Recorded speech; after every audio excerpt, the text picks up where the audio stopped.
comenzamos hoy a hablar de uno de los grados del orden sacerdotal, que es el diaconado. ¿Qué es un diácono? Esta es la pregunta que hoy nos lanzamos y que vamos a intentar responder. Muchas veces os he dicho, algo de estos vídeos, de este curso de liturgia, que la liturgia es como el espejo donde podemos mirarnos para saber cuál es la mente de la Iglesia, es decir, cómo la Iglesia considera un presbítero, cómo la Iglesia considera una monja, cómo la Iglesia considera a los pobres. Es decir, eso donde se refleja es en la Iglesia.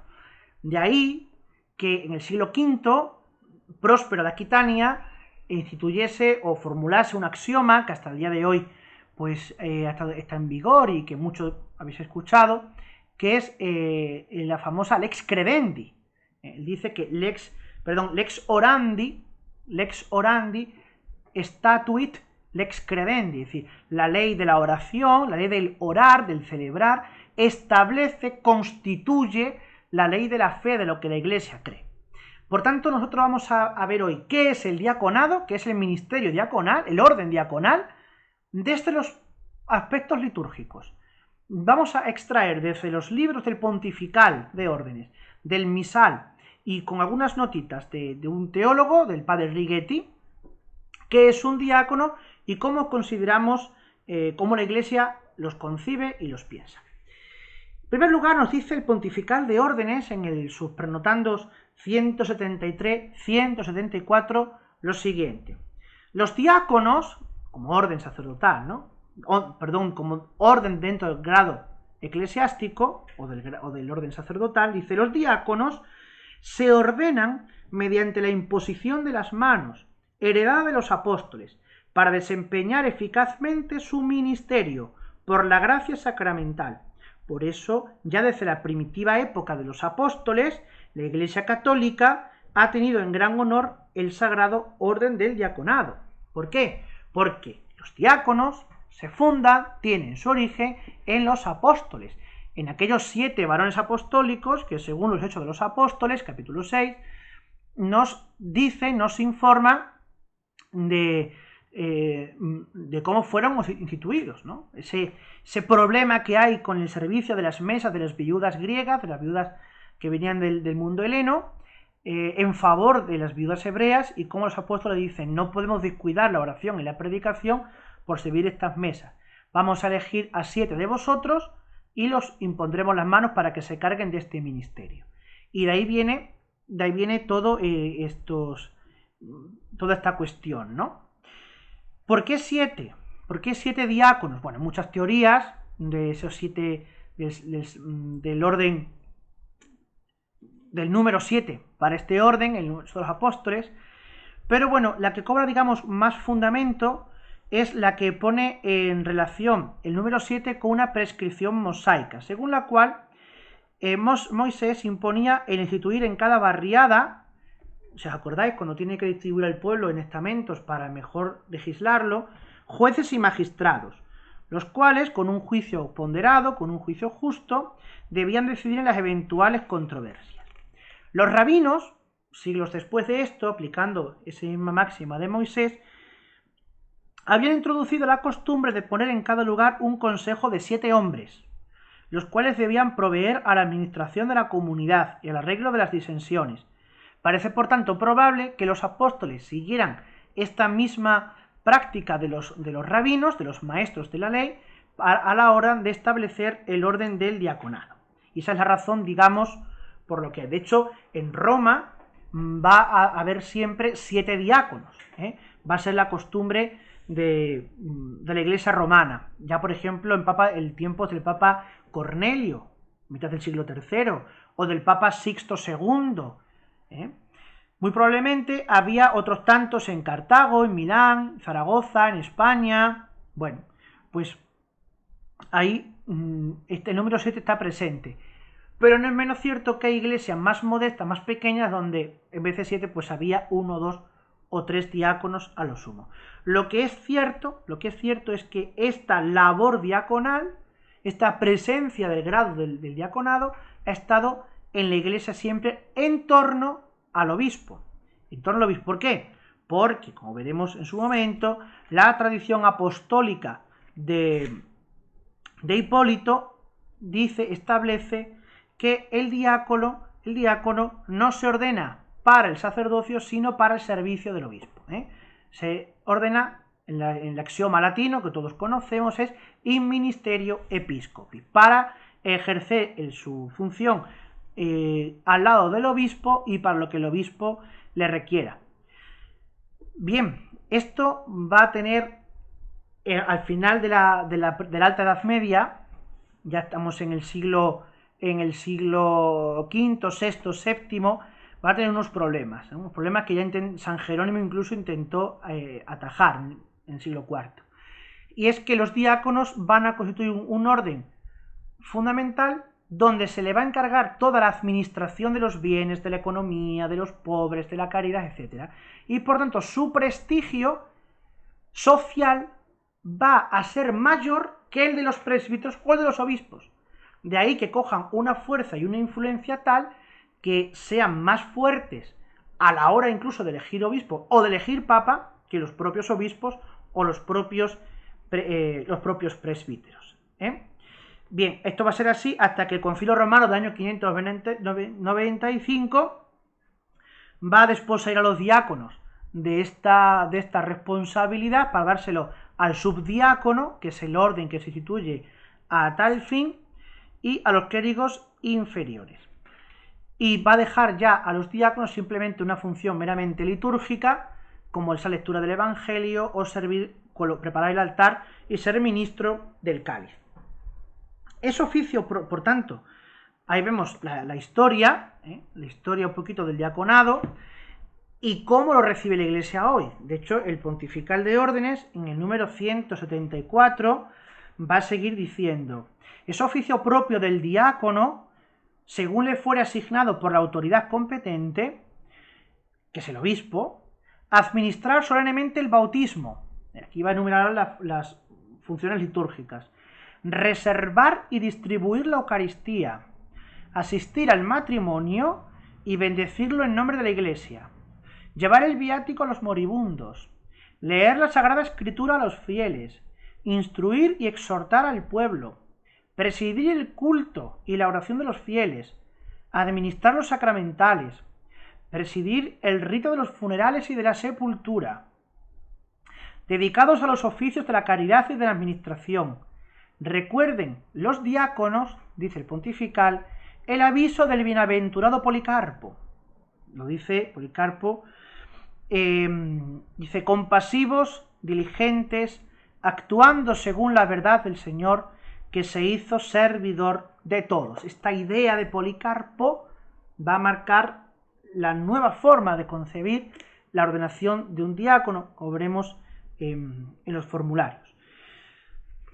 Esto es lo que nos dice sobre el diácono el pontifical y un poquito la historia, ¿no? Es ese grado de orden que tiene unas funciones sociales de caridad, pero también unas funciones sacramentales y sobre todo de predicar, leer y anunciar el Evangelio.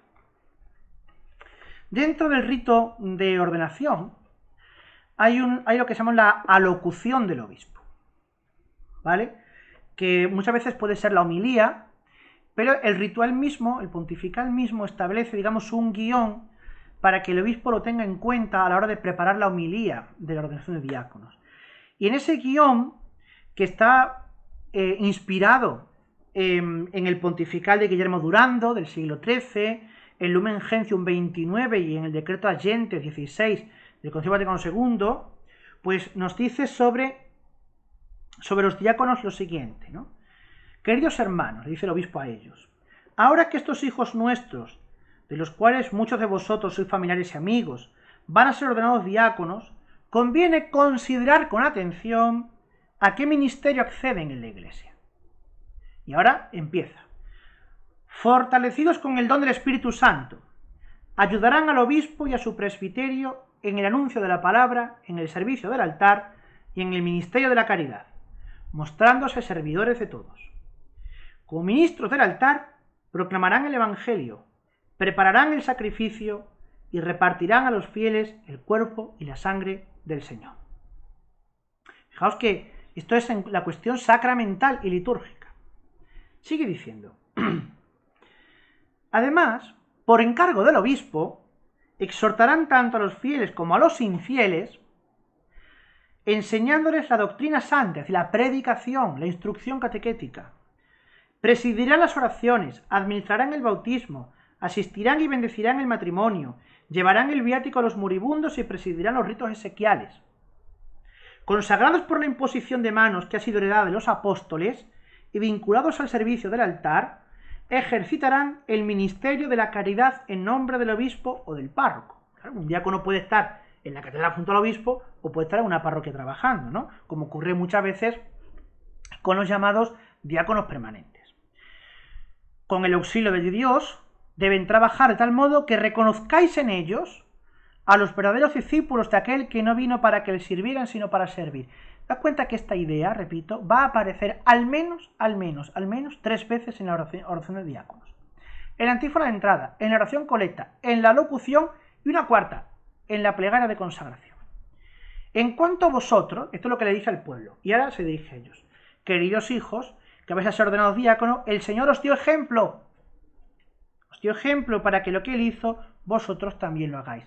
El ejemplo, quedaos con esta idea, que aparecerá en las oraciones. En vuestra condición de diáconos, es decir, de servidores de Jesucristo, porque diácono viene de la palabra griega diakonos, diaconía, que significa servidor, servicio.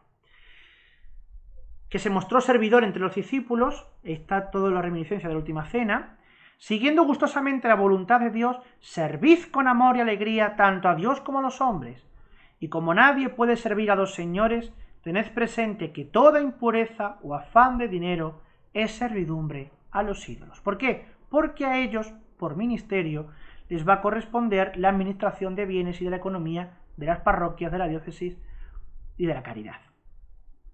Luego, es verdad que esta locución hace una distinción entre si las ordenaciones a diáconos casados y no casados, a los que van a celebrar solo los no casados porque van a abrazar el celibato, o a los que ya están casados y no van a vivir el celibato.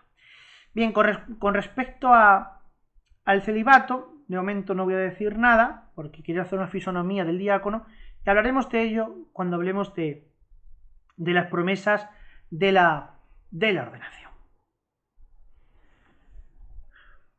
Vamos ahora a entrar en la información que nos da, en las notas que nos da la eucología, es decir, el conjunto de las oraciones que el misal romano nos da para la misa en la ordenación de diáconos. Está en el punto 3 de la celebración de las Sagradas Órdenes y tiene 2 formularios, ¿de acuerdo? El formulario A, que es la ordenación de varios diáconos, y el formulario B, que es la ordenación de un solo diácono. ¿Distinción entre uno y el otro? Bueno, pues que los verbos y los sujetos está en segunda persona del plural, o en primera persona del plural, y el otro está en singular. Pero no hay más, no tiene otras distinciones. Vamos a ver qué nos dice aquí el texto. La antífona de entrada está tomada del capítulo 12, versículo 26 del Evangelio de Juan. El que quiera servirme, que me siga, dice el Señor, y donde esté yo, allí también estará mi servidor. ¿Veis? Aquí ya empezamos con el primer mensaje, el servicio, la diaconía. El que quiera servirme, el diácono está para servir, que me siga, y donde esté yo estará mi servidor. Sí, mi servidor es el diácono, el que sirve y el servidor. La oración colecta. Dice, oh Dios, esta nueva composición, perdón, y dice, oh Dios, que enseñaste a los ministros de tu iglesia a servir a los hermanos y no a ser servidos. Concede a estos siervos tuyos que te has dignado elegir hoy para el ministerio diaconal, competencia en la acción, perseverancia en la plegaria, en mansedumbre en el servicio. Vamos a ir viendo un poquito de esta oración.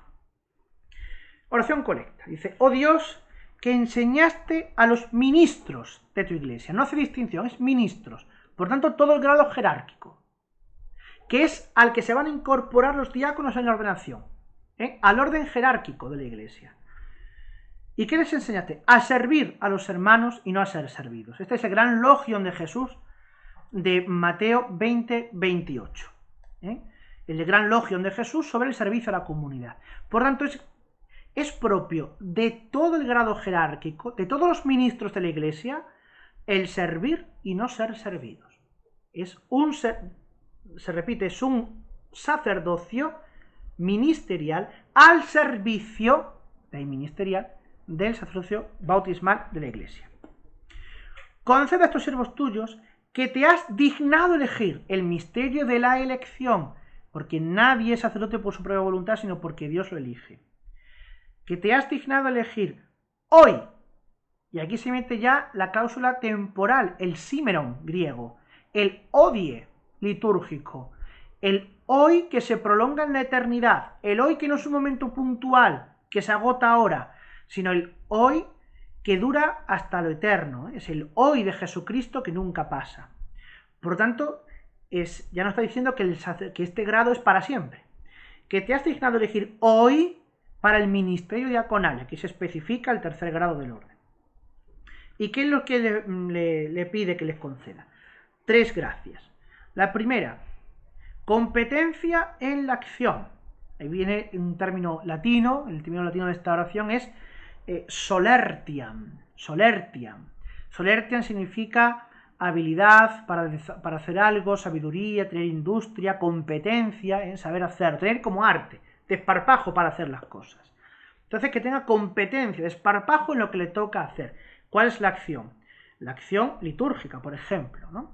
Perseverancia en la plegaria y mansedumbre en el servicio. ¿Por qué? Porque el servicio os hace con mansedumbre, porque la gente es como es, y los pobres son como son, y los pobres y los ricos todos, ¿no? Somos como somos, y por tanto necesitamos mansedumbre para hacer un ejercicio de amor y de caridad, ¿no? El gran ejemplo siempre de esta oración es San Esteban, pero sobre todo San Lorenzo, que es el gran patrón de o modelo de los diáconos, ¿no? La oración sobre las ofrendas, superoblata, dice: Dios Padre Santo, cuyo Hijo quiso lavar los pies a los discípulos para darnos ejemplo, recibe los dones de nuestro servicio y haz que al ofrecernos como oblación espiritual nos llenemos de espíritu de humildad y de amor. Bien, algunas ideas de esta oración. Dice, cuyo Hijo quiso lavar los pies a los discípulos. Nos va a meter a dar cuenta que esta oración se hace ahora para abrir como prólogo de la liturgia eucarística, el cenáculo, y por tanto hace aquí muy acertadamente esta oración, que es de nueva composición, este guiño, ¿no? Lavar los pies a los discípulos, capítulo 13 de Juan, que es la última cena para el cuarto evangelista. Si yo soy el Señor y Maestro de ejemplo de servicio, haced vosotros también lo mismo. Es decir, Jesús se muestra como diácono también en la última cena, que servía y hacía un ejercicio de servidores, de esclavos, que era lavar los pies. Por eso dice, para darnos ejemplo. ¿Te das cuenta? Os lo he dicho antes, la categoría del ejemplo, dar ejemplo a la comunidad. Que los fieles vean en vosotros un ejemplo de, decía la locución del obispo.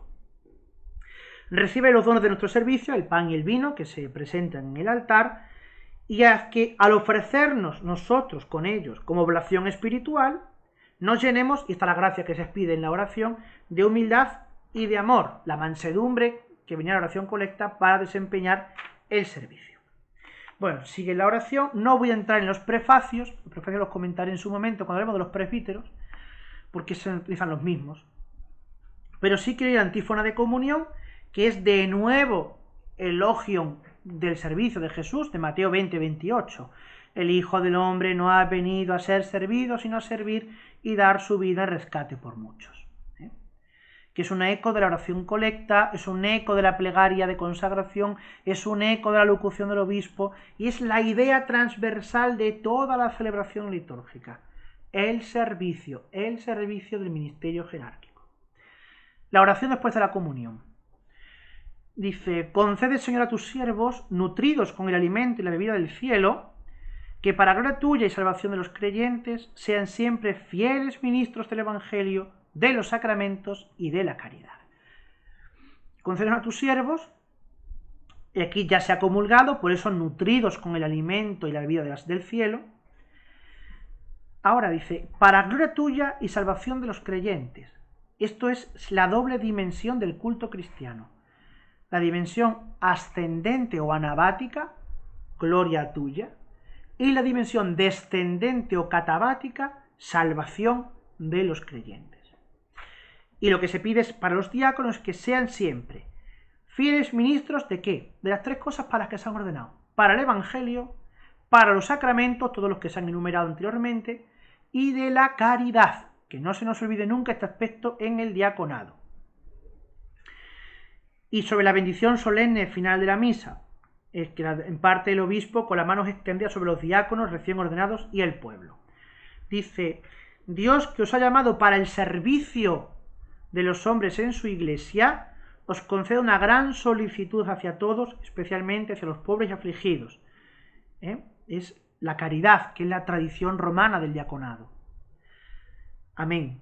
El que os ha confiado la misión de predicar el Evangelio, os ayude a vivir según su palabra, para que seáis sus testigos sinceros y valientes. Ministerio de la palabra, anuncio del Evangelio, predicación en la homilía, lectura del Evangelio en la liturgia. Amén. Y tercero, el que os hizo administradores de sus misterios, os conceda ser imitadores de su Hijo Jesucristo y ministros de unidad y de paz en el mundo. Y aquí hace referencia a los sacramentos litúrgicos que pueden desempeñar como diáconos. Y a todos vosotros que estáis aquí presentes, os bendiga Dios Todopoderoso, Padre, Hijo y Espíritu Santo. Amén. Es cierto también que vienen, pues algunos mementos propios de los diáconos para la misa, para introducirlos en el canon, tanto en el canon romano como en el resto de las plegarias segunda, tercera y cuarta. Pero es simplemente un recuerdo de los diáconos que se han ordenado hoy como ministros de tu iglesia, como ayudantes de tu iglesia, etcétera, etcétera.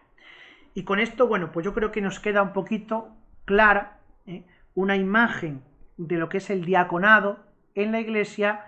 En el próximo vídeo ya veremos los ritos propios de esta ordenación de diácono.